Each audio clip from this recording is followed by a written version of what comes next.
I am Sage's mother, better known as Nana. I adopted Sage after my son died when she was still a baby. She's been through 6 foster homes by then, but we loved her, and she blossomed into a joyful, lively girl who made music and art. Puberty began and COVID hit, and she was treated for depression and anxiety, at times very severe. Her teachers shared any concerns with me so her treatment could be adapted. The transparency ended in August of 2021 when Sage started high school. She started a public high school, and she told me that all the girls there were bi, trans, lesbian, emo, and she wanted to wear boys' clothes and be emo. Because I saw it as just a phase, it was fine with me. But at school, she told them something different. She was now a boy named Draco with male pronouns. Sage asked the school not to tell me, and they did not tell me, even though I informed them of her mental health history and medication. If I had known, this would be a much different story. She was terribly bullied. No one told me, but boys followed her, touched her, threatened violence and rape. Something happened in the boys' bathroom, but for 2 days, the school told me nothing. They kept meeting with Sage alone, and she became so distraught, they called me to pick her up. That evening, I found a hall pass labeled Draco, and Sage told me she was identifying as a boy, and that her counselor said she could use the boys' bathroom. She'd been jacked up against the wall by a group of boys. She was crying, terrified. I said, just stay home, we'll figure it out. That was my last conversation with Sage for 5 months. The night she ran, she thought to a young friend she'd met online. She left a note saying she was scared of what would happen if she stayed. The sheriff, FBI, search dogs were called in. I dropped to my knees in prayer. 9 days later, the FBI found her in Baltimore. My baby had been lured online, sex trafficked by DC, then Maryland. She was locked in a room, drugged, gang raped, and brutalized by countless men. It was night. The FBI told us to pick her up in Maryland the next morning. We packed our cars with blankets and stuffed animals and arrived by 8 a.m. But we were told we couldn't see her and were summoned before Judge Robert Kershaw late that afternoon. They didn't even tell Sage that we came for her. We finally entered the courtroom, and Sage appears on a huge Zoom screen from a prison cell. She looks tiny and broken, and I cry out, "I love you, Sage." Sage responds, "I love you too, Nana."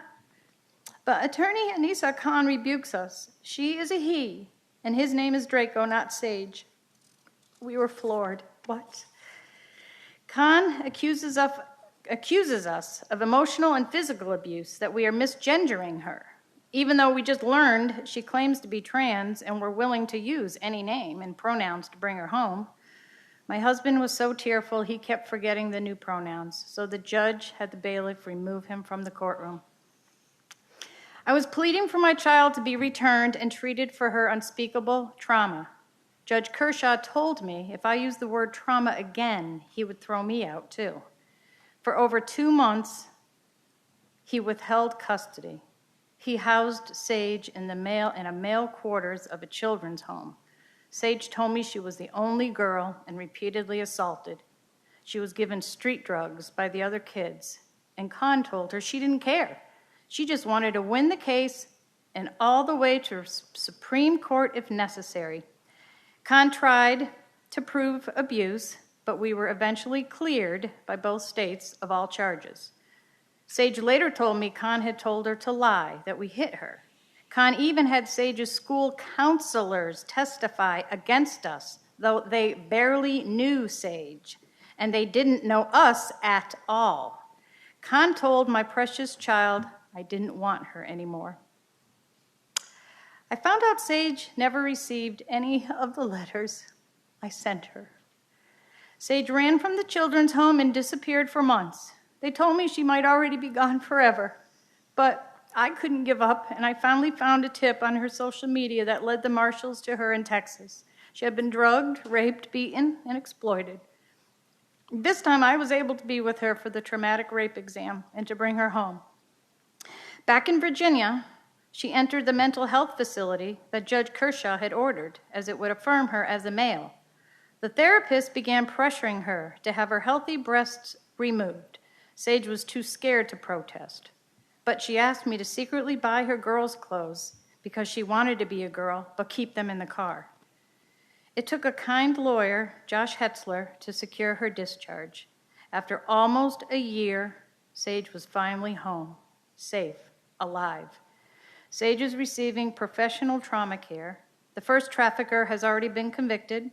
Sage has nightmares, panic attacks, rape-related medical issues, but there's hope. I told her she's not broken, she's just scarred. And part of that hope is that in courageously sharing her story, others will be saved. Sage said she doesn't know who she was back then. She wasn't a boy. She just wanted to have friends. But her school, the judge, the attorney, and the doctor were all blinded by their ideology. The consequences for Sage were unspeakable. Please don't let ideology harm another child. Let parents do our jobs. We know our children best, and we love them a million times more. Thank you.